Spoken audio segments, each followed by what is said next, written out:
Au moment où Christ est né, il n'existait pas de puissance répondant à cette description d'un grand dragon rouge ayant 10 cornes non couronnées et ayant 7 têtes couronnées.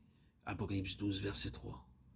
Jean écrivait environ 100 ans après la naissance de Christ, au chapitre 17 du livre.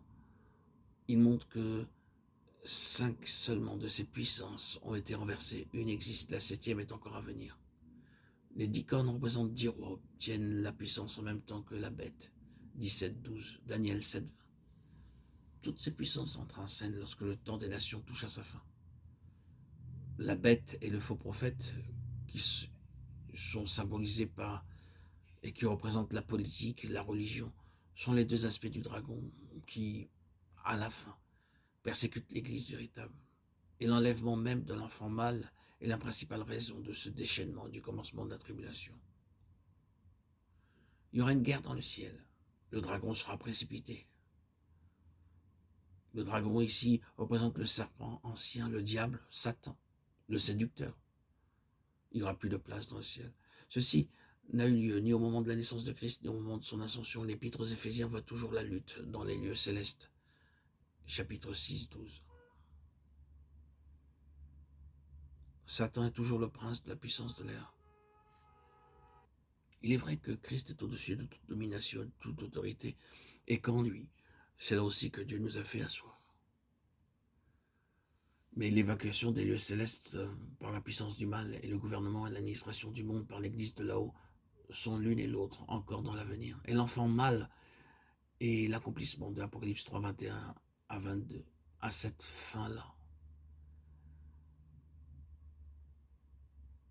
Mon objectif en vous donnant ces petites notes sont simplement pour faire voir que nous n'avançons rien sans avoir de solides fondements scripturaires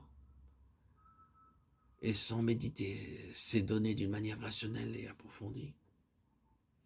Peut-être pensons-nous quelquefois que la lutte serait beaucoup plus facile si nous voyions un dragon dressé devant nous. Si cette image prenait corps et devenait une réalité, nous saurions à quoi nous en tenir et ce que nous avons à faire. Mais c'est cette tension spirituelle, ce fait d'être constamment en prise avec quelque chose qui se présente, non pas sous la forme pure et simple d'un antagonisme à ciel ouvert, d'un corps à corps avec l'ennemi, mais qui vient à nous le plus souvent de ce que nous appelons les choses de tous les jours, les circonstances domestiques, les affaires. Ah oui, c'est là que la bataille fait rage. C'est par ce chemin-là qu'elle vient à nous. Mais encore une fois, nous voyons une explication merveilleuse. Et ce dont nous avons besoin, c'est de la grâce de Dieu. D'une mesure plus grande de la grâce de Dieu, pour être puissamment fortifié dans notre être intime.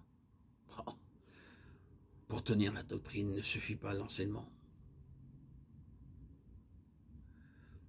L'enseignement ne nous mènera pas loin. La lumière en tant que lumière seulement n'est pas toujours l'équivalent de la puissance. Non. La puissance, c'est la capacité de tenir jusqu'au bout. Ce n'est pas la lumière qui nous tient debout.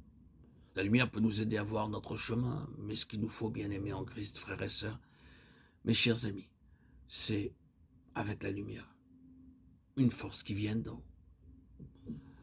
Dans un temps comme celui-ci, il ne nous faut pour tenir rien moins que la puissante intervention de Dieu dans notre homme intérieur. Que Dieu se serve du temps que nous avons à passer ensemble, non pas tellement pour accroître nos connaissances que pour nous fortifier et nous vivifier dans notre être intérieur par son esprit.